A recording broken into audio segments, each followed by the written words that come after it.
বিশেষ জ্ঞাত সত্য থেকে সামান্য সত্যে উপনীত হতে যাওয়ার সময় একটা ঝুঁকি থেকে যায়। এই ঝুঁকিটাকেই বলা হয় আরোহমূলক লাভ। আমাদের আজকের আলোচনার বিষয় হলো আরোহমূলক লাভ। তোমরা ভিডিওটি শেষ পর্যন্ত দেখো, অত্যন্ত গুরুত্বপূর্ণ আরোহমূলক লাভ আমি স্পষ্টভাবে সুন্দরভাবে তোমাদেরকে বুঝিয়ে দেব। উচ্চ মাধ্যমিক 4th সেমিস্টার দর্শনের তৃতীয় অধ্যায় হলো আরোহ অনুমানের স্বরূপ। আরোহ অনুমানের স্বরূপের উপরে ইতিমধ্যেই আমরা একটা ক্লাস দিয়েছি। আরোহ অনুমান কি, আরোহ অনুমান আমরা কিভাবে চিনব, আরোহ অনুমানের বৈশিষ্ট্য, এই বিষয় নিয়ে একটা ভিডিও আমরা ইতিমধ্যে দিয়েছি। আর একটা অতি গুরুত্বপূর্ণ আলোচনার বিষয় যা পরীক্ষাতে আসে সেটা হলো আরোহমূলক লাভ। এই বিষয়টি বুঝতে অনেকেরই সমস্যা হয়, তাই আমি আরোহমূলক লাভ বিষয়টি বুঝিয়ে দেব।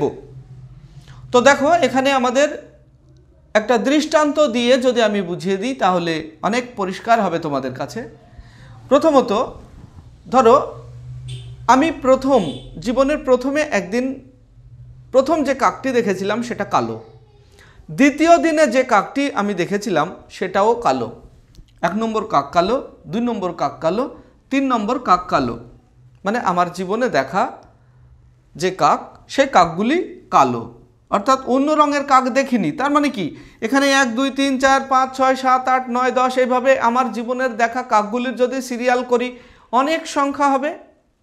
তো সেই সংখ্যাটা না দিয়ে 1 2 3 দিয়ে তারপরে আমরা যদি লিখি অন্য রঙের কাক দেখিনি, তাহলে এই লাইনের মধ্যে আমাদের অসংখ্য দৃষ্টান্ত থেকে যায়। এইগুলিকে বলা হয় বিশেষ দৃষ্টান্ত, বিশেষ দৃষ্টান্ত বা বিশেষ জ্ঞাত সত্য। 1 নম্বরে কাক কালো আমি দেখেছি, আমার জীবনের প্রথম কাক, সেটা কালো ছিল এবং এটা আমার জ্ঞাত সত্য। এটা বিশেষ, মানে আংশিককে বলা হয় বিশেষ, আর যখন সামগ্রিক বলা হবে সেটা সামান্য। তো আমরা আরোহ অনুমানে কী করি?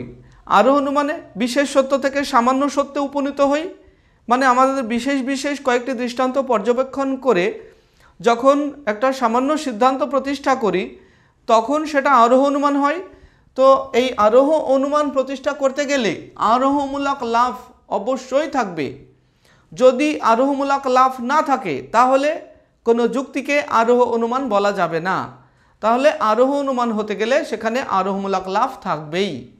তাহলে লাভটা আসলে কী জিনিস? তাহলে আমরা যখন একটা যুক্তি বা অনুমান করি তখন কি, প্রথমে একটা কাক দেখলাম, তারপরে দ্বিতীয় নম্বর কাক দেখলাম, তৃতীয় নম্বর কাক দেখলাম, তারপরে আরও অনেকগুলি কাক দেখলাম। সেই কাকগুলি কালো ছিল। তার ভিত্তিতে আমরা কি করি, একটা লাফ দিই। আমি 1 2 3 4 এইভাবে আমি অনেকগুলি কাক দেখলাম। তারপরে কি হলো, একটা লাফ দিলাম, দিয়ে বললাম সকল কাক কালো। এরকম তো হয়, সকল কাক কালো। তাহলে এই যে লাফটা আমি দিলাম এখানে, এই লাফে কি আছে? আমার না দেখা কাকগুলি আছে। এখানে আছে সকল কাক কালো। আমি সিদ্ধান্ত টেনে দিলাম সকল কাক কালো, কিন্তু আমি তো সকল কাক দেখিনি। তাহলে আমি যদি সকল কাক না দেখি তাহলে এখানে একটা লাফ দিচ্ছি না, এটা অনুমান। অনুমানকে নির্ভর করে আমরা একটা লাফ দিয়ে বলে দিলাম যে সকল কাক কালো। আমার দেখা কাকগুলি এই পর্যন্ত, এইগুলি আমার না দেখা কাক। আমার না দেখা কাকগুলি না দেখেই আমি এক লাফে গিয়ে বলে দিলাম সকল কাক কালো। তাহলে এখানে এই গ্যাপের মধ্যে, এটা গ্যাপ, ফাঁক বা ঝাঁপ, লাফ, ঝম্প এইভাবে বলা যায়। অনেকগুলি ভাষাই এখানে ব্যবহার করা যায়। তাহলে আরোহমূলক লাভ বলতে এখানে এইটাকে বোঝায়। এটা কিন্তু অজানা আমার।